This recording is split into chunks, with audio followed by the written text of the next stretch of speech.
Have you ever been in an interview and you were asked the question and your brain just goes blank, like blue screen? Like you can literally hear Windows 95 sound in your head. Yeah, I've been there. Or worse, you think you're being clever, you try to crack a little joke to lighten the mood, and suddenly you've accidentally trauma dumped about your ex while explaining a software architecture, and the interviewer just looks at you like, What?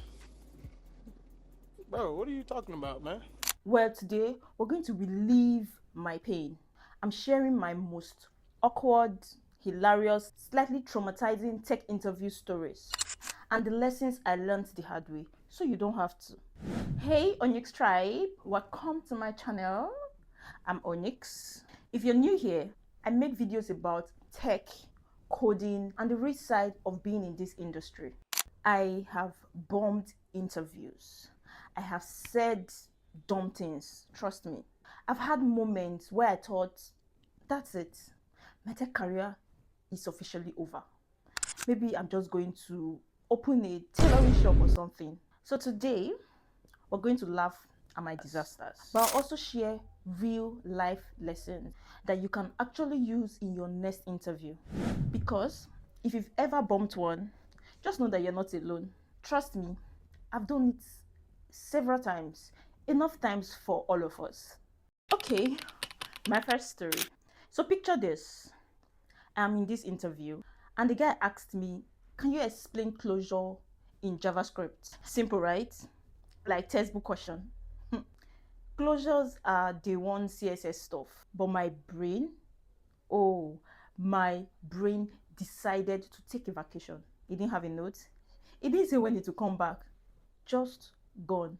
And I'm sitting there staring at the interviewer, and he was sitting, sipping his coffee and enjoying the free entertainment like it's Netflix. Meanwhile, in my head, I was screaming, closure, closure.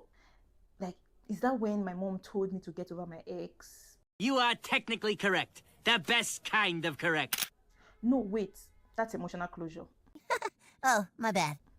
I was there battling between myself. 30 seconds of silence. And you know how in movies, 30 seconds is nothing. But in real life, 30 seconds felt like 30 years. Finally, I just blunted out. Can I take a moment to think about how to answer this? And you know what? The man just nodded. Like, sure, take your time. Pressure instantly gone. I gathered myself, gathered my thoughts, and finally explained it decently. Lesson: silence is not the enemy. Pausing. When you pause, it's not sign of weakness. You don't have to panic fill every second with words. Sometimes the most professional thing you can say is, let me think about that for a moment. That's a power move and not a failure. Now to the next one. The interviewer asked me with a straight face, can you explain monoliths versus microservices? And I thought in my head, okay, Onyx, now it's time to show some personality. Yeah, boy. Like lighten the mood. So I go, monolith is something like yada yada yada. I was just blabbing. Everything bubbled together, toxic, impossible to scale. And then the man didn't laugh. Because in my head, I thought I was making joke. Not even a pity smile, just dead eyes. Like he was staring directly into my soul, judging both my architectural skill and my life choices. At that moment, two things hit me. One, my love life does not belong in a technical interview.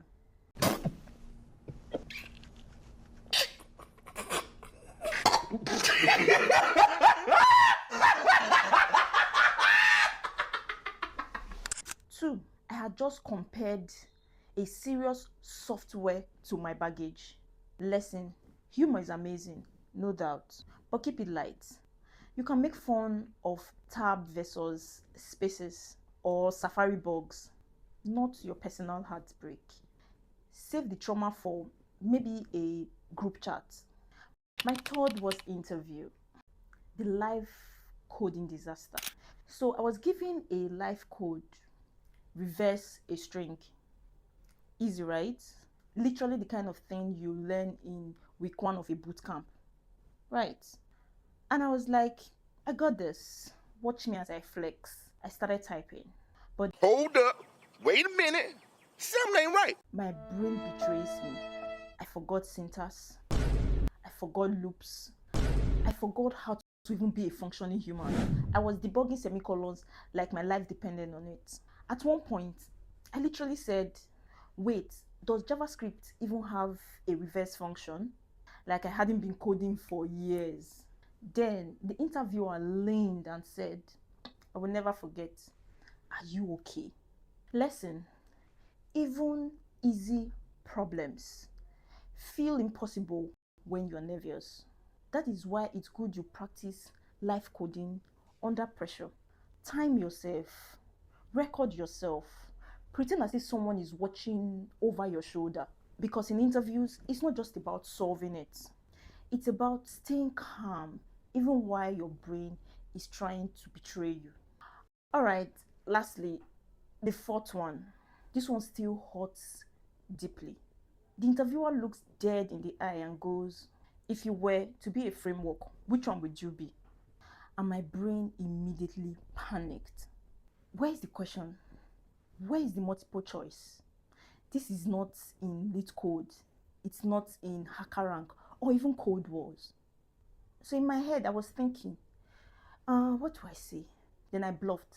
React, because I get unstable if people don't manage me properly. The silence that followed suit. Oh gosh, that silence. But here is the thing, they weren't actually looking for the right answer. They just wanted to know how I will handle words question. They were just testing personality and not syntax. Lesson, not every question is about code. Sometimes it's about how you handle curveballs or how you explain your thinking or your thought process. Don't overthink, just roll with it. And don't be afraid to show little personality or just maybe not the therapy session type. So, what did all of these disasters actually teach me? One, stay calm. Silence is okay. Taking a pause actually makes you look thoughtful. Two, prepare but expect curveballs. You will never predict every question. Focus on the fundamentals and problem solving. Three, show your process and not just the final result. Interviewers care more about how you think and not just whether you get everything 100% right. Most importantly, bombing one interview doesn't define you. Every interview is just practice for the next. You are not failing, trust me. You're just leveling up. So, yeah, I've embarrassed myself enough time for all of us. But you know what? I survived. And each time I walked out a little sharper, a little braver, a little more ready for the next one. If you've ever bombed an interview before, don't beat yourself up. It doesn't mean you're not good enough. It just means you're human. So I want to hear from you. What's your funniest or most awkward interview story? Drop it in the comments so we can all laugh together. And if you enjoyed this trip through my trauma, hit like, subscribe, and share this with a friend who is preparing for an interview. Trust me, they will thank you later. Until next time, let's laugh, let's learn, and keep leveling up. Ciao, ciao, guys.